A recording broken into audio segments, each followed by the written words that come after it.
balobi Congo promo de Faté. Bolandaka Congo promo pour ezoloba vérité. Balobi avec Congo promo, it's not the same. C'est pas pareil. Rafigeto. Check. Hugues la coiffe Ikoté. Et enfin, je suis arrivé. Salon Hugues la coiffe Ikoté. Non seulement c'est un salon de coiffure, mais aussi une machine de transformation des hommes et femmes. Regardez-moi comment je suis. Vilain. Mais attendez, 2 minutes. Bogard. Vous allez voir.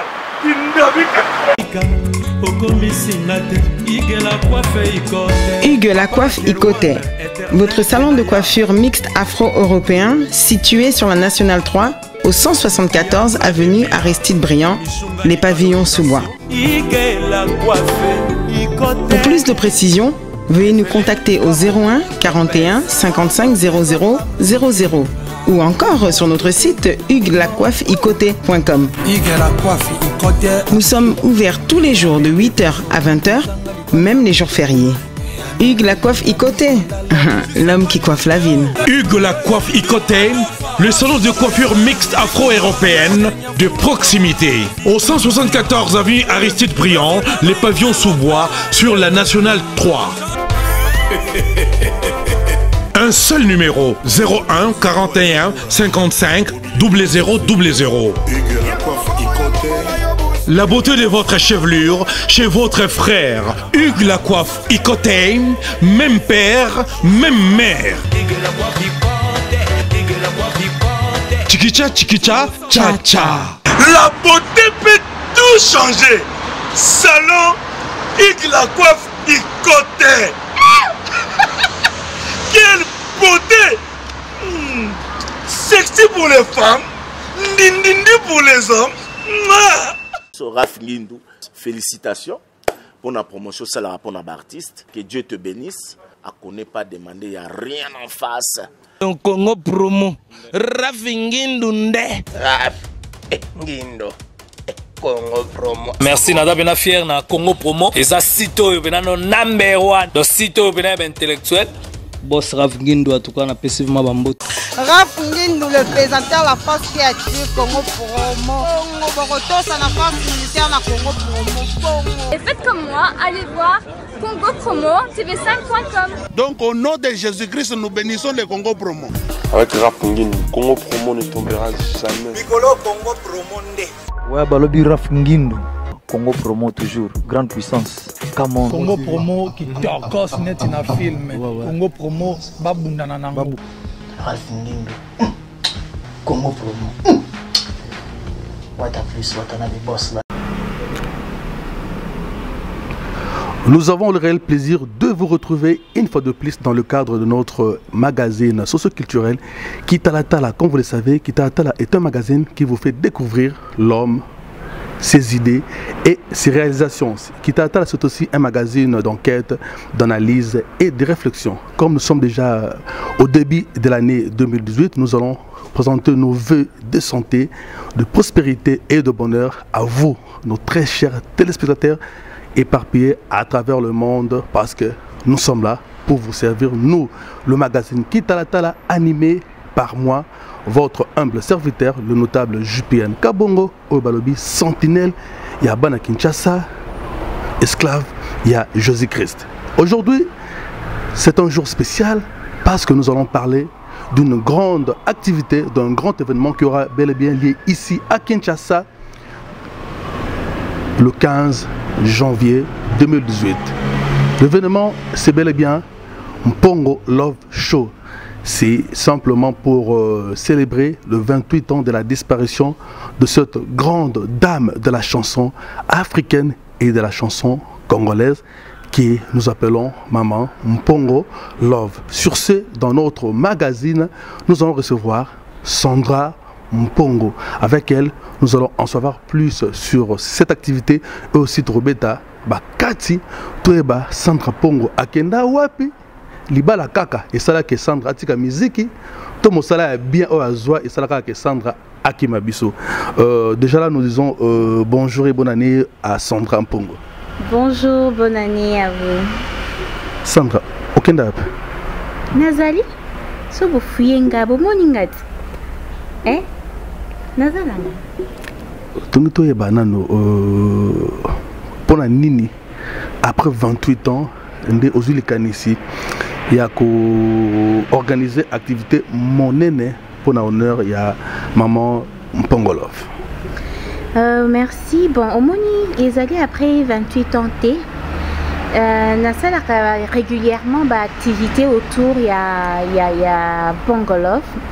Ils allaient rendre toujours hommage. Je crois qu'ils ont normalement 3e édition. Mais il faut dire que cette fois-ci, nous avons vraiment Mpongolov show. Pour Nasala Kayango Penza show poété. Donc, on avait raison de bien dire que c'est pour la toute première fois, voulais-je dire, qu'organiser une grande événement à l'honneur de maman. Ezali moko ya mibale eleka, mais ya turoyo na sali yango un peu plus monene penza. Po lingina lobamba liboso yanga ngi ko lobamba liboso te. Ya monene des amba liboso. Bon, ezala rappel question ya ba moyen. Donc ce qui moyen monani ke sala mamunene to sala munene. Ce qui moyen monani ke sala mamoke et sala mamoke. Car ndenge ba moyen makoki ezali komonana. Mais cette année 2018 est une année de grande chose, la raison pour laquelle nous allons vivre le 15 l'événement Pongo Love Show. Mais avant tout comme le solo ya Pongo Love Show, tu es maman Sandra Zali Bongo enfant biologique et spirituel.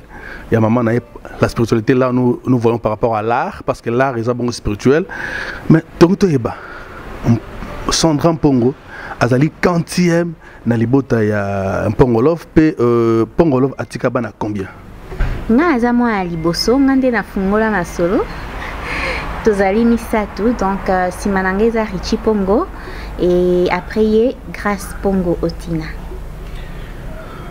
Donc toyeba motolanda lokolo ya maman ou bien oyo amekara un peu kolanda lokola maman komekola lokola maman ezaka ka Sandra to ezali na bana nyos. Bon, ce qui est vrai, bisonyo soto embaka. Mais bandile kinanga bango bami pesara nde penza makasite lokolanga. Mais bisonyo soto na donwana e ngai nde koleka. Donc toyeba yo lobi ke yo nde mutu koleka. Donc toyeba pona Sandra Pongo. La musique ezali passion, ezali profession à solo ou bien ezali encore lokola nazali na timbre vocal ya maman. Na me kapeka ko sa lokola maman pour être maman comme déjà kindaki ya Mpongolov ngai biloko nzama pesinga timbre vocal à maman na me kapeka ko mekola lolenge mama salaka ou bien ezali vraiment profession pour la maman Sandra. Musique pour nanga d'abord ezali eza passion, eza vocation. Omoni eza na makila, eza eloko ya kobota manango, eza eloko na lukakate. Kutu elandaranga yango moko. Na atana bina sala nanga musique ezo landanga yango moko. Mais vraiment na mi pesande ko sala yango te ezala comme profession to métier. Na sala kango occasionnellement.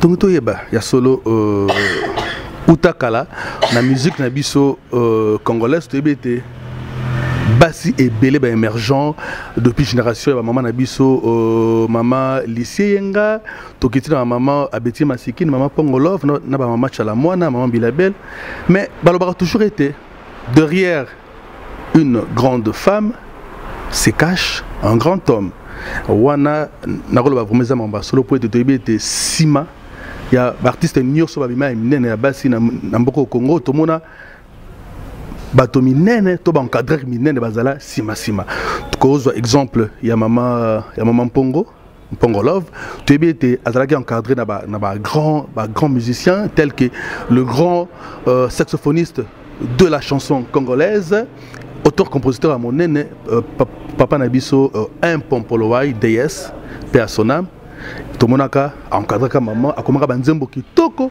o pesala que maman Mpongolov azo benam pifo ndenge to barabon na lingala to keipe et pas maman na biso maman maman Mbilabel, tout le monde a été papa Taboulay, Azara toujours Simanaye, et après papa Taboulay n'a carré solo naïe, tout le monde a bandé Kolora Barigo Star, tout le monde a le maestro Suzika Seya, Oyo, encadré quand il passe là, chef d'œuvre éminent, tout qui peut le coup la source de maman Chalamona, on a qu'on a bien à Kabonga Zali Bongo produit Madine Suzika Seya pour être yem ta la musique, Oyo Chalamona, à Beta, à Moutouachi, donc tout le monde a que Sima. Il y a un artiste qui est Bima, ils sont toujours un grand homme. Bongo Sandra. Tu es bien été dans l'encadrement, dans le management, ils ont notre beau-frère et beau-fils, docteur. Parce que moi, je fais bel et bien partie de la famille Maracine. Nous avons un conseiller stratégique à Maracine. D'ailleurs, ma mère veut la bande de Nyonso à Maracine, le président Madilou, sans oublier le vice-président Mpompoloy, Eric Mpoy, bande de Nyonso. Hormis management, pas encadrement, il y a le cœur de Mpongo. Docteur, Nani Azali Simanayo, au Banzarate, au collaborateur avec papa na yo msusu o abeta musique pour être ba mekape ko pesa yo pe lignement oyo ba maman na yo bazwa. Au monique règle nya so ezalaka toujours na ba exception. Ngai car ndingo lobby peut-être à part docteur nga na encadrement mon côté. Donc peut-être yango pesa li que non abimi bien té na habité. Bon, il faut dire que jusque là... Eza lolendo ya kozala mona ya mpongo love to lolendo ya nini? Non, eza lolendo te parce que mutunyo swazala na besoin ya kozala encadré pour que asala makambo malamu. Et surtout ce que zali encadrement est bien. Mais moi je pense que pour le moment, comme nami pesina nous pensate na kolanda nzela wana. Yangonde peut-être non ba encadreur ba monanité puisque vraiment na mi pesara mingi na musique te ndenge na ota ekolo banasala ngo occasionnellement mais ce qui muto monani que alingi a encadrer ngai pour que na émerger, pourquoi pas. Là déjà je lance un appel na le maestro Suzika Seya, un de mes aînés où vraiment on a à collaborer dans plusieurs projets que papa il est grand temps pour encadrer moi Nabino parce que azana talent, azana savoir, et azana mongongo copie conforme ya maman Pongo. Yeko tu papa Suzika Seya wana sora zolanda ngai ayebi ke na sina yaki ko lukaye abwa kisakinga. Amona inga nazana mwana muke kipeta bia yaza mwana ebe iteke mwana muke beta mbunda mukolo pa binaka. Ah vérité bimi na kitalata la pote zole bongo miroir il y a culture congolaise, miroir il y a Congo. Déjà là, pour Yoka, une très belle chanson. Il y a Maman Nabisson Pongolov pour vous mettre déjà de l'eau dans la bouche par rapport à cette grande activité qui aura bel et bien lieu le 15 janvier 2018 au Fleuve Congo Hotel. Événement dénommé Pongo Love Show. Là, nous profitons pour présenter nos vœux le meilleur. Au code mondial, il y a Willy Moucheni, l'unique et le seul. Il y a Rossam Bezalaraté, nos mères veut aussi à maman Rita Moucheni et à tous les enfants. Nous présentons aussi nos vœux le meilleur au couple Longo. Là, nous voyons papa Michel et maman Odette Longo. On a un couple parrain. Il y a Jupien Kabongo, le notable de Bandalongwa. Tobosani Pété, nos vœux le meilleur à Sibel Longo, Orion Aaron Longo et Osias Longo. Nous allons maintenant écouter. Nous avons fredonné air musical nini poété opesa elengi na celui qu'on appelle l'honorabilité dans l'excellence, l'honorable Zachary Bababas, parce que désormais Kitalatala magazine sur Direct Télévision en exclusivité Yakosamba Ezalité, et aussi nous sommes sur net grâce à nos amis de Congo Promo TV. Là nous voyons Raphaël Ngindu depuis les États-Unis d'Amérique, sans oublier aussi au couple royal Papi Nganga, Marlène Kalwina et la princesse Deborah. Bon, Toro Kazonga Noki. Totigela Sandra micro Asaga Nango. Merci.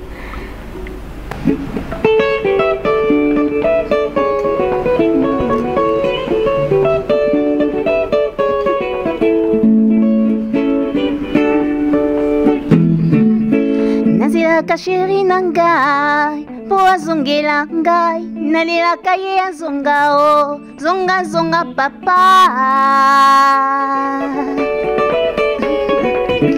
nazelaka sheri nanga o po azongela ngai nalelaka ye azonga o zonga zonga papa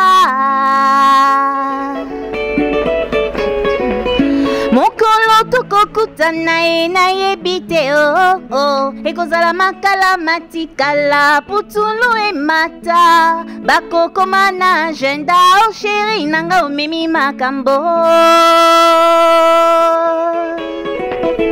ngambo koma na agenda o sheri nanga omemi makambo zonga e okitisa ngai motema o nga molema mobebi o bonseni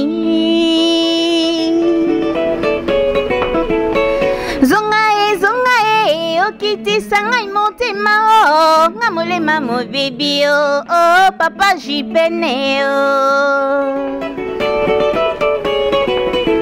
nazelaka sheri na ndako miva o mawe molela kole yango akende mobembo koto mama ya mawa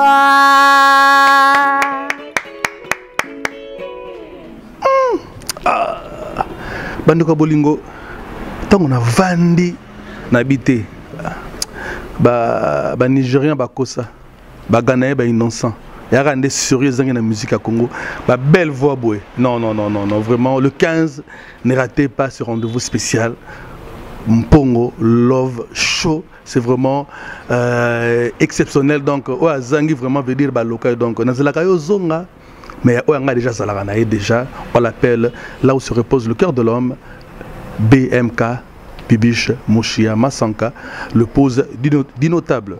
Là, c'est une invitation, je vois, donc invitation, merci beaucoup. Donc, il y en a déjà un mot, donc, Zongo Bena bien quoi. Zongo Bena vrai, donc Zongo Bena bien.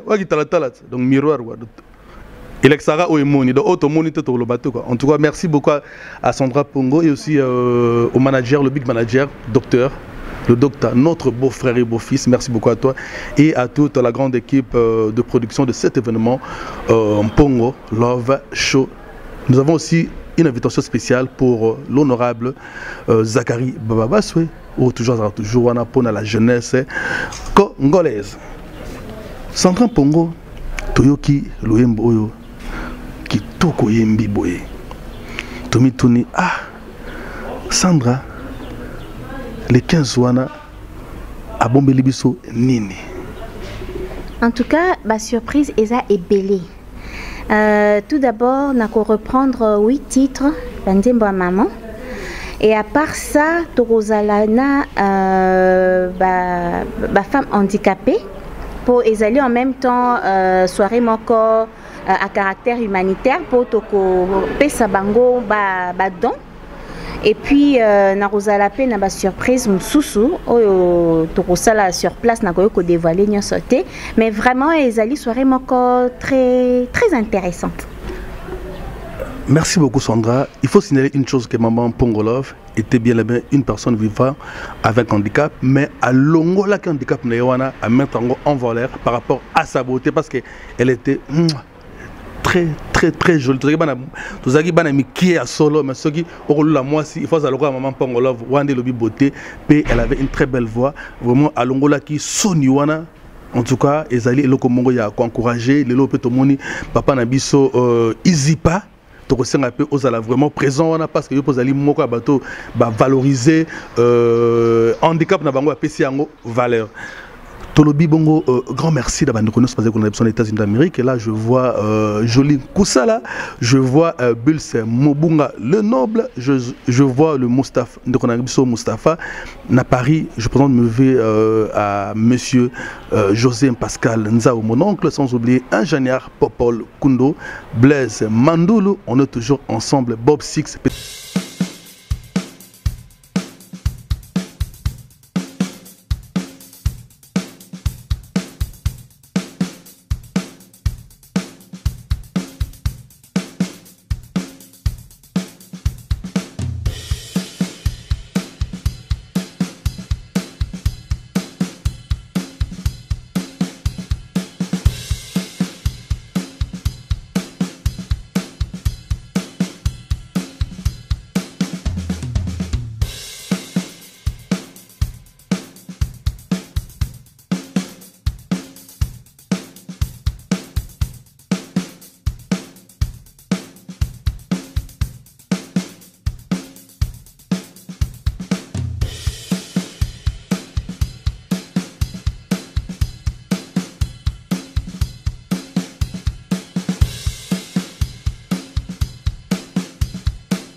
petit frère propre na ba Paris meilleur vœu. Sandra Pongo tomito yeba avant tokota na mozindo ya elengio ya le 15 lelo Sandra Pongo a mon rappé bandeko basi bazali ko émerger parce que la musique congolaise ango uta ba maman Pongo Love, maman Betty Masikini, tokite ba chalamona na ba Mbila Belle. Bon, grand-père Bosi Bozana, azoki moi relève, abimiseli biso ba DS Mukangi, abimiseli biso ba joli deta après wana en tout cas vango ya basi elalaki. Donc comme na époque ya Cindy na Meje. Maman Sandra Mpongo na savoir ozali nango ezali bongo inné.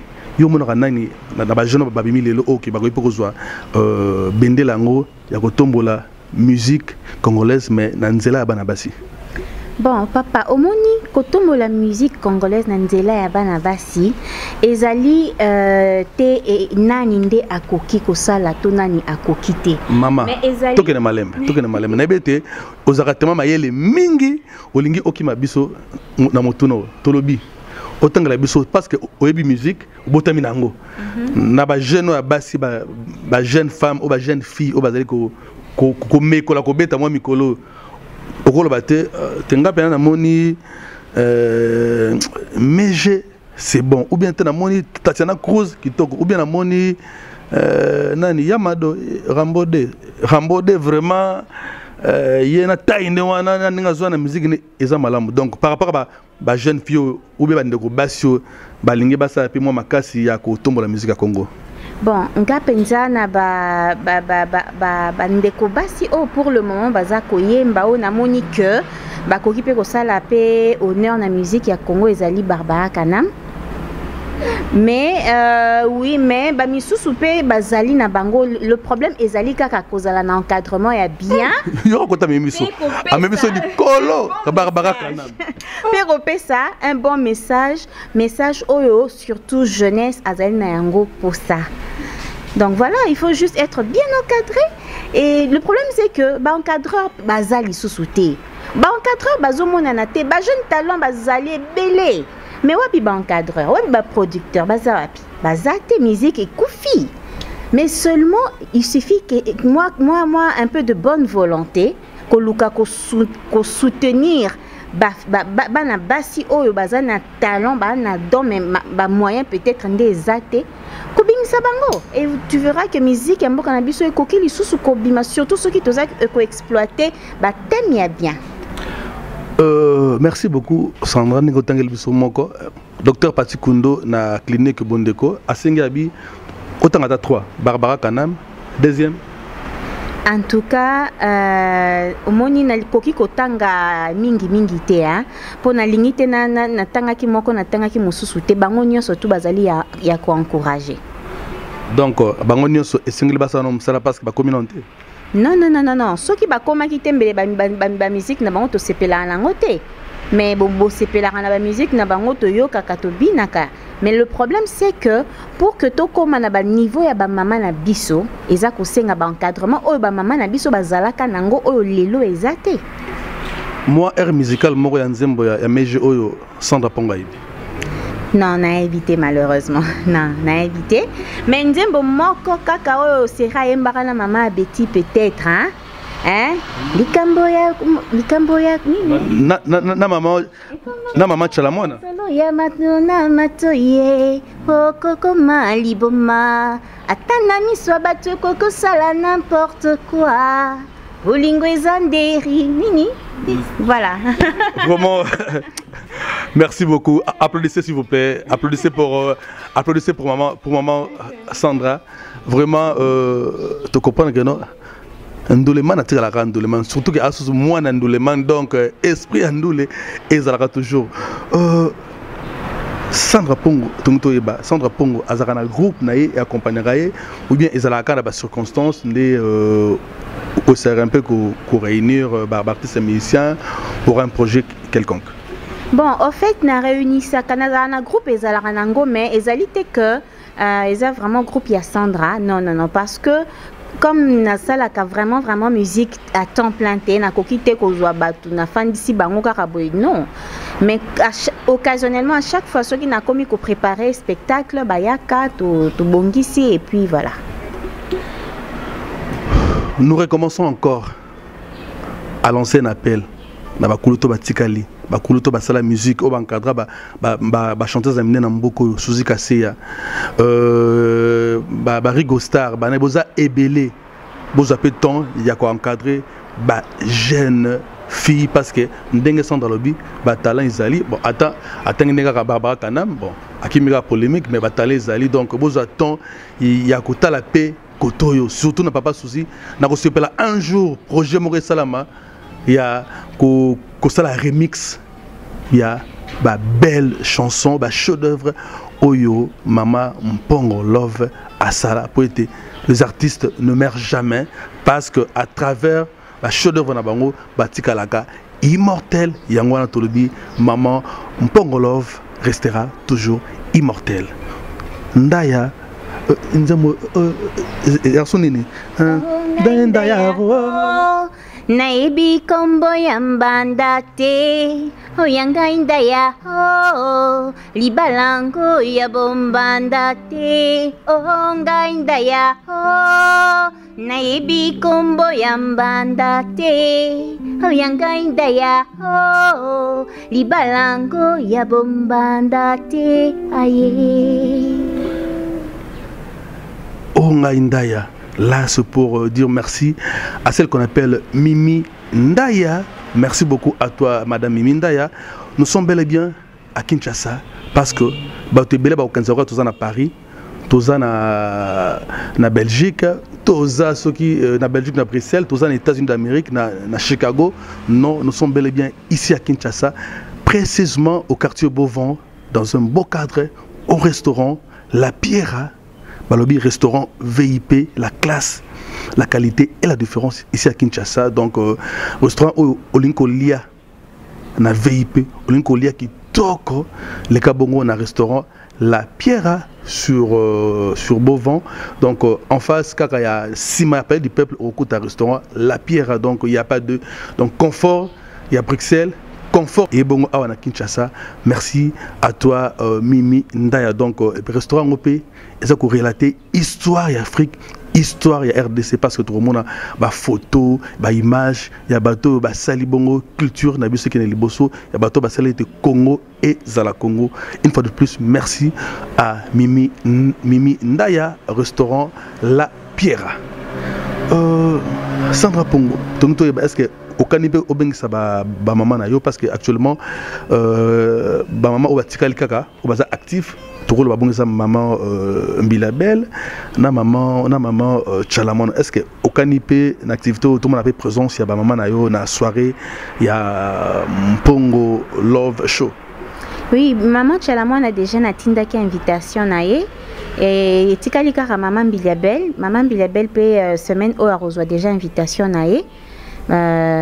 Si bango mama vonga yepe bango nyoso tuna nalingara kotika ba mama nangate surtout mama vonga na pesi mboto na mère na biso zozarane à tout moment mais veut le meilleur à maman vonga ye mais veut le meilleur à maman Chalamon na la reine de Moutouach chez maman nationale le veut le meilleur na mère na biso maman Mbili Abel moi na 16 ans toujours mineur à vie mon cœur musical toujours épessa elengi PSNgo dans celui qu'on appelle le double brassard Neran Mbongo Fuma Banga Moyo Neran Mbongo Fuma Banga Moyo double brassard épessa elengi PSNgo na mon cher frère et ami on l'appelle le premier citoyen de Kalamu vraiment na Kinshasa poète na bandal pe lisolo ezali to bengi bongo le bourgmestre Jean-Claude Kadima, le premier citoyen de Kalamu, sans oublier aussi Yanto Longange, le bourgmestre de la commune de Bandalunga, mon village.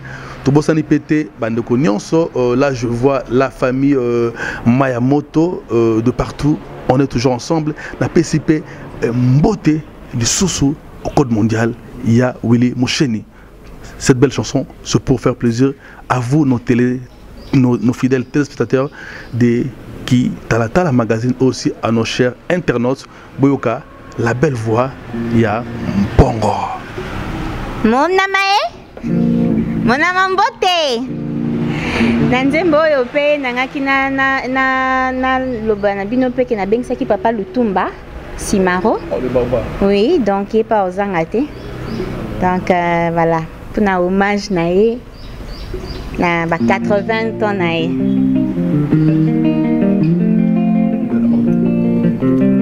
Cette chanson, nous disons merci à l'icône de la musique congolaise, l'icône de la rumba congolaise, on l'appelle Lutumba Nomba Nweno Simaro Masia, le grand prêtre, le baoba, le monument vivant de la culture congolaise.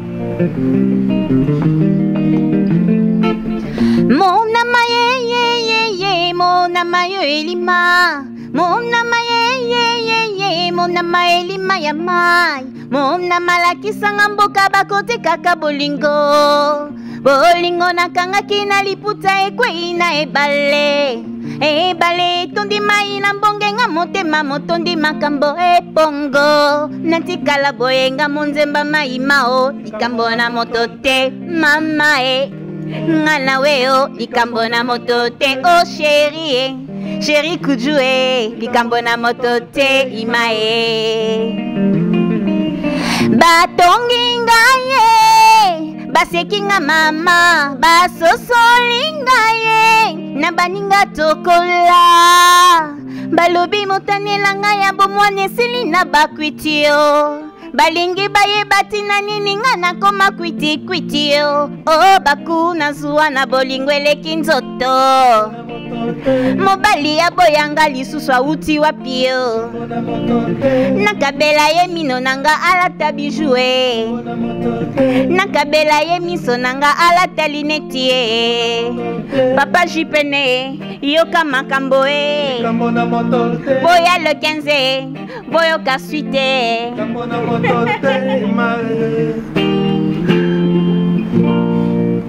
En tout cas, Toko Senga, en tout cas, les gens Patrick Zonga pena gros plan, ba mona ba faire on pena ngeza.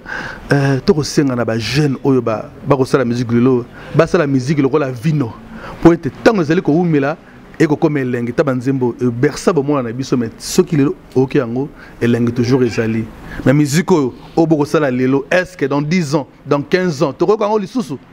Il est grand temps examen de conscience et ça la mana 2018 baleki bosa la musique oyo longo bani po ete musique etikala éternel roi nzembo likambo na moto te jipen kabongo likambo na moto te likambo na bato nde balinko nyokola ba congolais po ete tolingete Congo kimezala Congo moto nyonso azamwelo ko moke po ete à vivre pe kitoko po ete parce que nous avons le moyen ete congolais nyonso azala bien mais mauvaise foi motema mabe nde tondi da bande comme basusu o bazali bongo na makambo kilikeli ya mboko mais avec le Seigneur Jésus-Christ nkolo na biso le Congo et kozonga na droit chemin.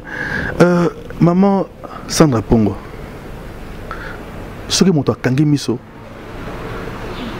akomona lokola te o ezali disque to ezali lokola maman mtseli koyemba secret na yo ezali ni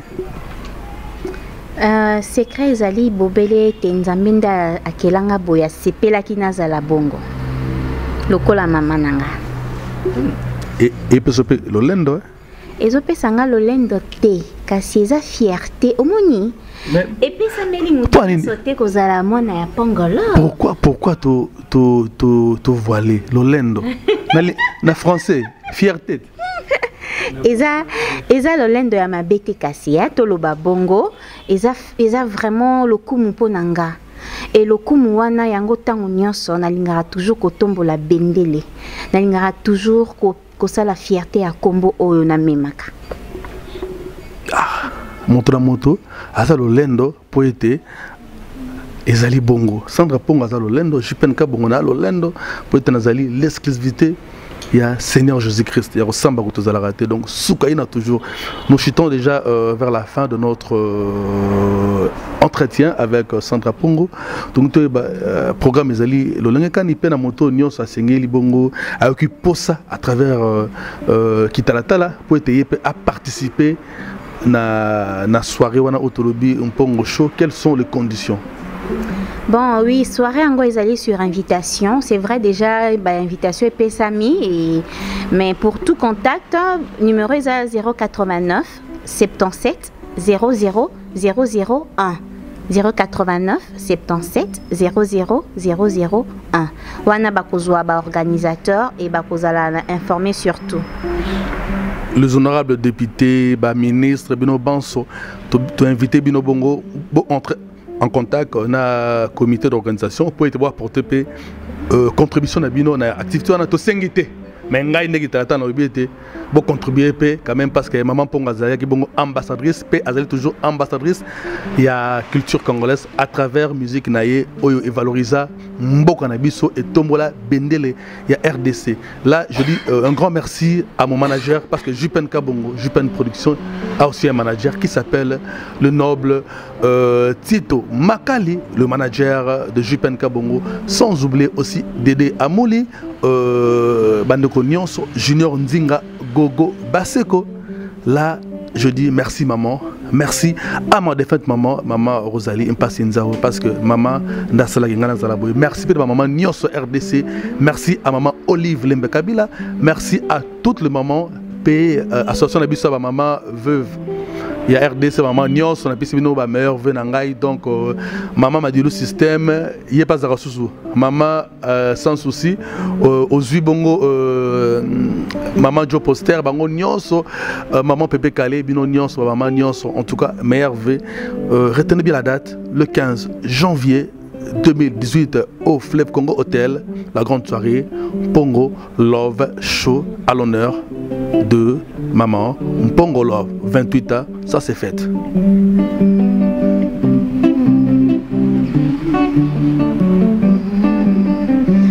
Ngaina komika ina ho bandeko bakuya vie komisinga iboye nakolaka boye te nanda kwa baboti nangai nakolaka boye te. On me prenait pour une fille exemplaire bana quartier bapesanga komboma melo soki lelo ngai nakomi boye yokatina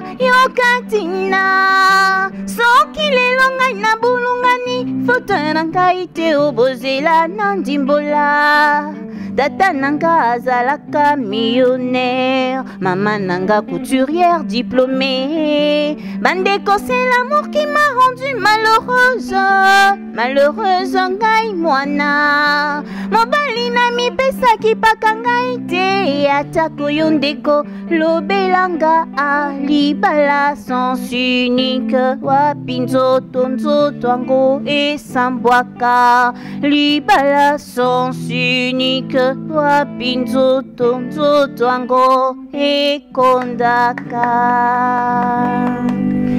Merci. Là, tout le téléma déjà, pour désannoncer notre entretien. Là, nous disons merci une fois de plus à l'honorable Zachary Bababaswe. Merci Kouloutou pour la jeunesse congolaise. Merci aussi à la grande famille Lingala Facile, JTLF. Là, je vois Pasta Boana, Ancien Bogar, Nana Mwadi, Jérémy Yoka, Bandeko Nyonso, Golima Géry, donc meilleur V, Nalibota Nyonso, il y a Lingala Facile, Direct Télévision, Bino Banson, meilleur V.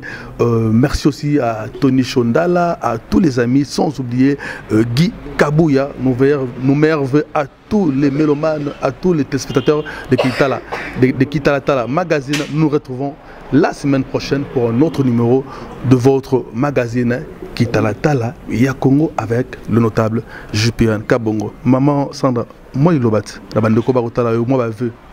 Bonne année, Nabino Nyonso Obozali Kotala Biso.